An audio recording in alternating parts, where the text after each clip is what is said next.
사랑에는 국경도 나이도 없다고들 하죠. 하지만 우리가 살아가는 현실, 특히 결혼이라는 냉정한 시장 앞에서는 나이라는 숫자가 주는 중압감을 무시하기가 참 어렵거든요. 여기 41라는 나이가 될 때까지 운명 같은 사랑을 기다리며 홀로 버텨온 한 여자, 현주 씨가 있답니다. 그녀는 소위 말하는 골드미스였어요. 번듯한 직장도 있고 자기 관리도 철저하고 남부러울 것 없는 삶을 사는 것처럼 보였지만 텅 빈 집에 들어와 혼자 와인 잔을 기울일 때마다 밀려오는 공허함은 어찌할 도리가 없었겠죠. 주변 친구들은 이미 학부형이 되어 아이들 입시 걱정을 하는데 자신은 여전히 소개팅 앱을 뒤적이거나 주말에 잡힌 선자리에 나가는 신세였으니까요. 그녀의 마음속에는 이제 나는 사랑받기엔 너무 늦어버린 걸까 하는 서글픈 체념이 자리 잡고 있었답니다. 그러던 어느 날 마치 영화 속 한 장면처럼 운명이 그녀를 찾아왔답니다. 지인의 소개로 나간 자리에서 성훈 씨를 만나게 된 거예요. 성훈 씨는 48, 현주 씨보다 7살이나 많은 남자였지만 첫인상은 그 나이가 무색할 정도로 충격적이었어요. 희끗한 머리칼 하나 없이 윤기 흐르는 피부, 탄탄하게 관리된 몸매, 그리고 세련된 슈트핏까지. 그는 40대 후반이라기보다는 관리 잘한 30대 후반처럼 보일 정도로 자기 관리가 완벽한 남자였거든요. 현주 씨는 의아했죠. 이렇게 매력적이고 심지어 사업체를 운영한다는 능력 있는 남자가 왜 아직까지 혼자일까 하고요. 하지만 성훈 씨의 대답은 현주 씨의 마음을 흔들기에 충분했답니다.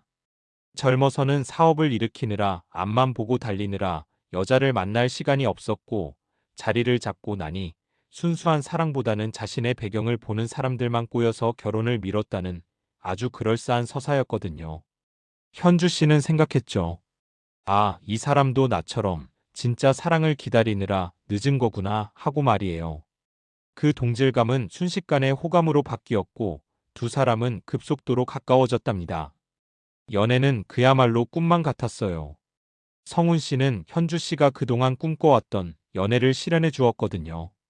고급 레스토랑에서의 식사, 주말마다 떠나는 골프 여행, 그리고 무엇보다 현주 씨의 말 한마디 한마디에 귀 기울여주는 세심한 배려까지. 현주 씨는 41년 만에 처음으로 자신이 온전히 주인공이 된 듯한 기분을 느꼈답니다. 성훈 씨는 늘 말했죠. 우리는 늦게 만난 만큼 남들보다 2배로 행복하게 살아야 한다고 1분 1초가 아깝다고 말이에요. 그 달콤한 속삭임에 현주 씨의 이성은 마비되었고 만난 지 6개월 만에 결혼을 결심하게 되었답니다. 하지만 결혼이라는 게 당사자 둘만 좋다고 되는 건 아니잖아요. 현주 씨는 걱정이 앞섰어요. 아무리 성훈 씨가 좋다지만 시댁 어른들이 늦은 나이에 며느리를 탐탁지 않아 하실까봐 잔뜩 긴장했거든요. 그런데 상견례 날 현주 씨는 또 한 번 놀라고 말았답니다. 예비 시어머니 되실 분, 그러니까 성훈 씨의 어머니가 너무나도 고상하고 우아한 분이셨기 때문이에요. 강남의 한 고급 한정식집에 나타난 시어머니는 머리부터 발끝까지 명품으로 치장하고 계셨지만 거만하거나 권위적인 모습은 전혀 없었거든요. 오히려 현주 씨의 손을 꼭 잡으며 우리 아들이 나이가 많아서 흠인데 이렇게 곱고 능력 있는 며느리가 와줘서 내가 절이라도 하고 싶다고 눈물을 글썽이셨답니다. 시어머니는 현주 씨에게 전폭적인 지지를 보내주셨어요.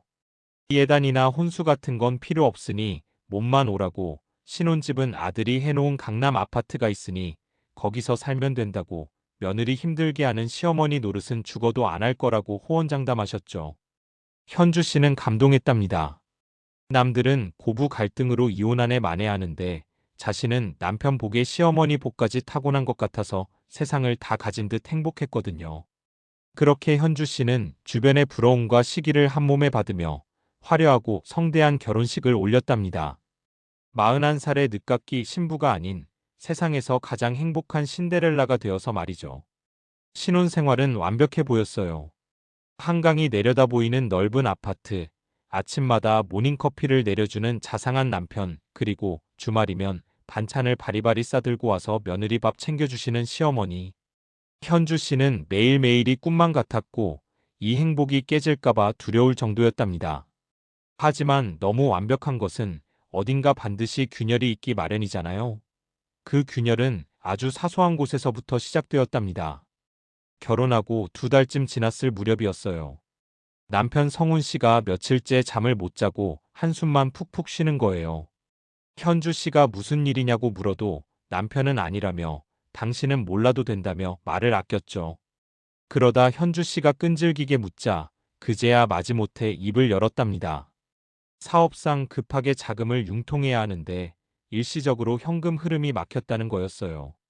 큰 돈도 아니고 딱 3억 정도가 부족한데 며칠만 있으면 대금 들어올 곳이 있어서 메울 수 있지만 당장 그 돈을 못 막으면 회사가 부도 위기에 처할 수도 있다며 머리를 감싸쥐었죠. 현주 씨는 깜짝 놀랐어요. 하지만 남편은 절대 현주 씨에게 돈을 빌려달라는 소리는 안 했답니다. 오히려 내가 알아서 하겠다며 정 안 되면 사채라도 쓰겠다며 자리를 박차고 나가려 했죠. 그때 마치 타이밍을 맞춘 듯 시어머니가 집으로 찾아오셨답니다.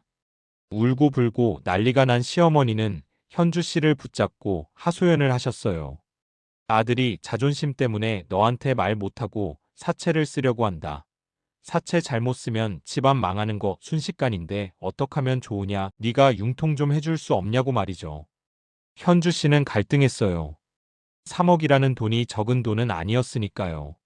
하지만 눈앞에서 중내사내하는 남편과 며느리만 믿는다며 매달리는 시어머니를 보니 외면할 수가 없었답니다.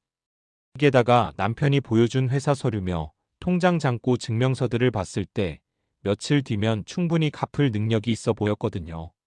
결국 현주 씨는 자신이 결혼 전 모아두었던 적금과 친정 부모님이 비상금으로 주셨던 돈, 그리고 마이너스 통장까지 끌어모아 3억을 남편에게 건넸답니다. 남편과 시어머니는 눈물을 흘리며 고마워했고 현주 씨는 가정을 지켰다는 뿌듯함에 안도했죠. 그런데 이상한 일은 그 뒤로도 계속되었어요. 한 번 터진 둑은 계속해서 물을 요구했거든요.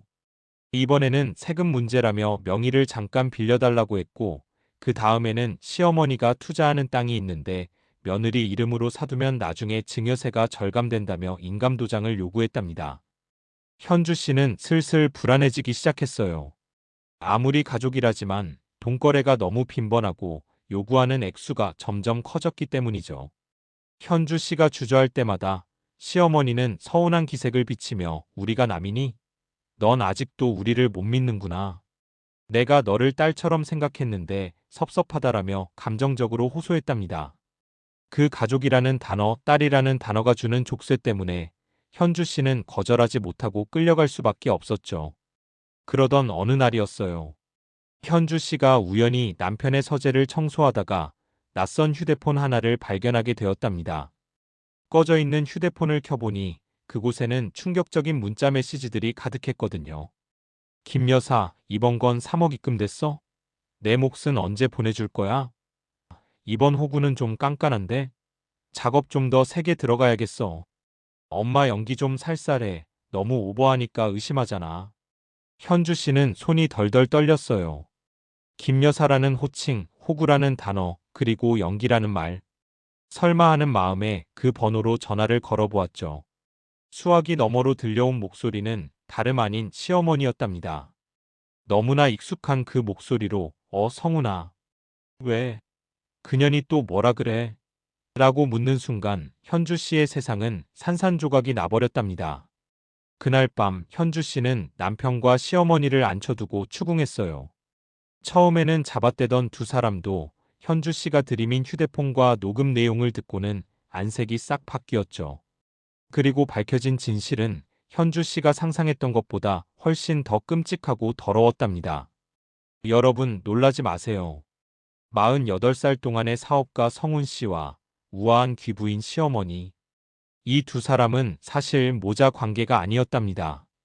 그들은 과거 사기 전과가 있었고 놀랍게도 업소에서 알게 된 내연 관계였던 거예요. 두 사람은 자신의 끼를 살려 철저하게 역할을 분담해서 결혼 정년기를 놓친 경제력 있는 골드미스들만을 타깃으로 삼는 전문 혼인 빙자 사기단이었던 거죠. 남편의 그 완벽한 동안 외모, 수천만 원을 들인 성형수술과 시술의 결과였어요. 그가 운영한다는 사업체? 유령 회사였고요. 신혼집인 강남 아파트? 월세로 빌린 단기 임대주택이었답니다. 시어머니의 명품들? 전부 짝퉁이거나 대여한 것들이었고요. 그들은 현주 씨의 외로움과 조급함, 그리고 늦었지만 완벽한 사랑을 하고 싶다는 욕망을 정확하게 간파하고 그 틈을 파고든 거였어요. 시어머니, 아니 그 여자 사기꾼은 뻔뻔하게 말했답니다. 그러게 누가 늙어서 주제 파악 못하고 백마탄 왕자 찾으래. 너도 좋았잖아. 잘생긴 남편이랑 살면서 공주 대접받으니까 눈 돌아갔잖아. 세상에 공짜가 어디 있니? 그 꿈값 치렀다고 생각해. 현주 씨는 그 자리에서 실신하고 말았어요.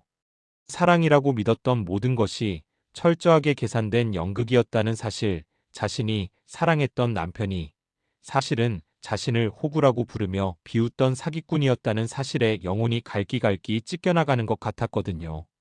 결국 현주 씨는 경찰에 신고했고 두 사람은 사기 혐의로 구속되었답니다. 하지만 이미 현주 씨의 돈은 해외 계좌로 빼돌려진 뒤였고 3억이라는 빚과 너덜너덜해진 마음만이 남게 되었죠. 경찰 조사 과정에서 더 놀라운 사실이 밝혀졌는데요. 현주 씨 말고도 피해자가 3명이나 더 있었답니다. 그들 모두 30대 후반에서 40대 초반의 전문직 여성들이었어요.